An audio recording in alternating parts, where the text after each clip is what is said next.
अक्सर लोगों को बिजली या इलेक्ट्रिसिटी का नाम सुनते ही थोड़ा डर सा लगता है ना? पर अब इसकी कोई ज़रूरत नहीं है। चलिए, आज इसे इतना आसान बनाते हैं कि सफ़र के एंड तक ना सिर्फ ये सब समझ में आ जाएगा, बल्कि कोई और पूछेगा तो उसे भी समझाया जा सकेगा।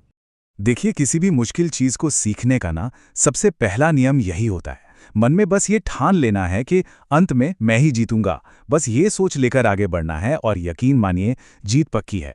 तो हमारा सफर कैसा रहेगा? देखिए, सबसे पहले हम समझेंगे बिजली की सबसे छोटी इकाई यानी चार्ज को। फिर जानेंगे उसके बहाव यानी करंट के बारे में। उसे धक्का कौन देता है, रास्ते में रुकावट क्या है, और फिर वो सुनहरा नियम जो इन सब को जोड़ता है। और आखिर में देखेंगे कि ये सब सर्किट में कैसे काम करता है। तो चलिए, पहला कदम उठाते हैं। शुरुआत करते हैं बिल्कुल एकदम जीरो से। बात करते हैं चार्ज की, क्योंकि बिजली की दुनिया में ना हर कहानी की शुरुआत यहीं से होती है।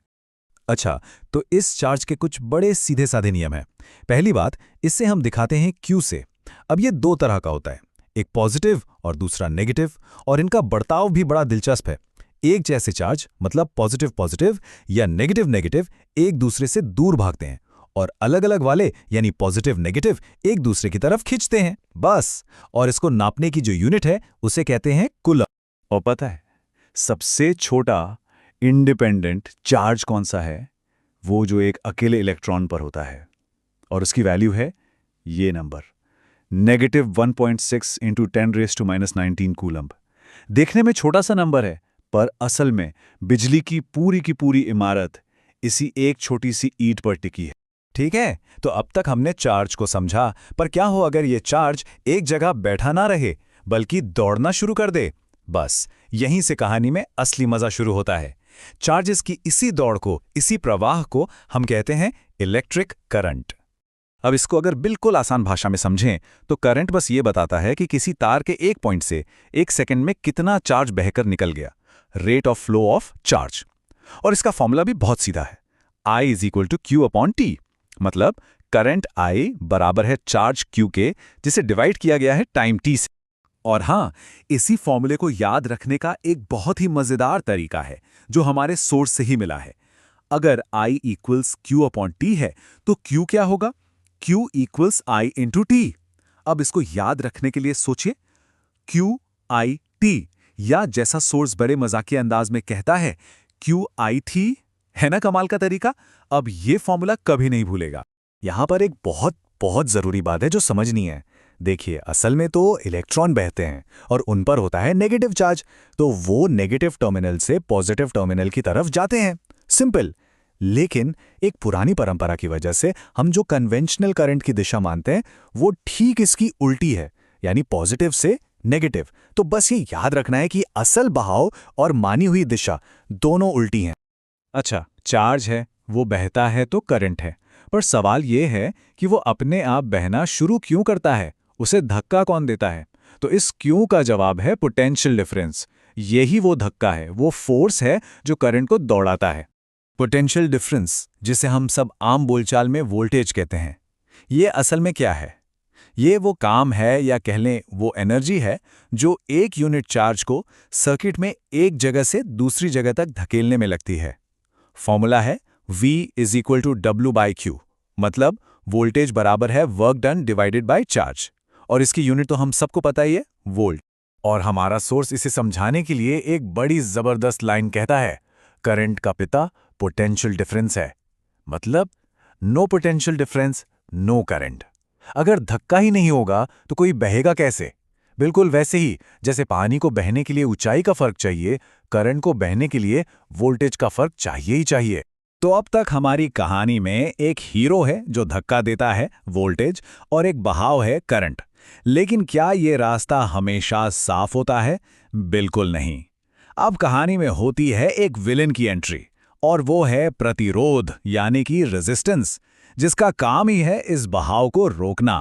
और इसे समझने के लिए ना ये भीड़ भरे गलियारे वाली मिसाल कमाल की है। बस सोचकर देखिए, एक इलेक्ट्रॉन को एक भीड़ भरी गली से निकलना है। अब जितनी ज्यादा भीड़ होगी उसकी टक्करें उतनी ज्यादा होंगी, और उसका आगे बढ़ना उतना ही मुश्किल हो जाएगा। बस यही है रेजिस्टेंस। तो सवाल ये है कि ये जो रुकावट है, ये किन चीजों पर डिपेंड करती है?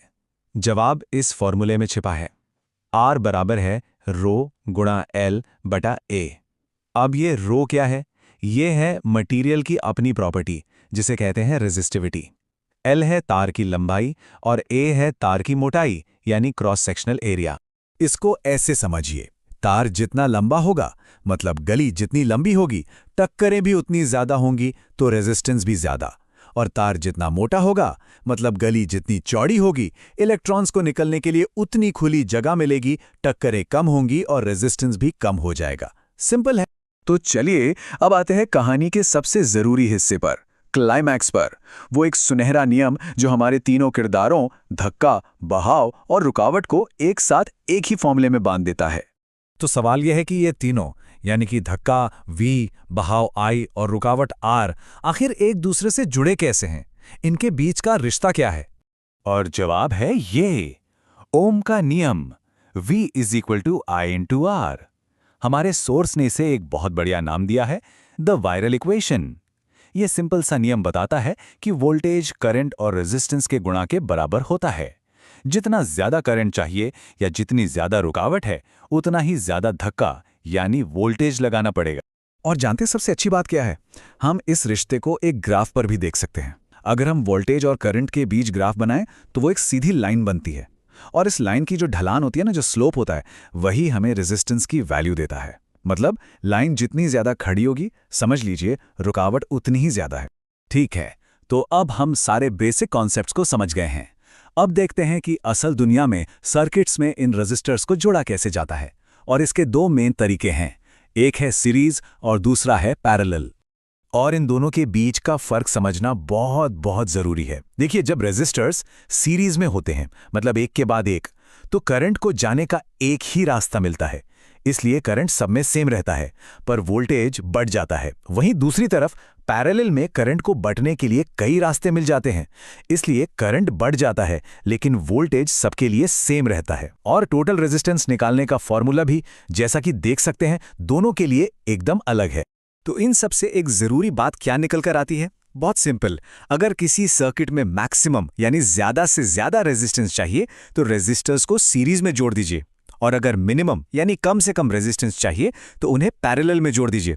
इससे करंट को कई रास्ते मिल जाते हैं और ओवरऑल रुकावट कम हो जाती है। और जाते जाते एक सवाल, एक मजेदार सवाल, अगर पैरेलल सर्किट में टोटल रेजिस्टेंस हमेशा सबसे छोटे वाले रेजिस्टर से भी कम हो जाता है, तो जरा सोचिए, इसका मतलब यह हुआ कि वो सर्किट बैटरी से कितना टोटल करंट खींचेगा, ज्यादा या कम? इसका जवाब भी उसी वायरल इक्वेशन यानी ओम के नियम में ही छुपा है।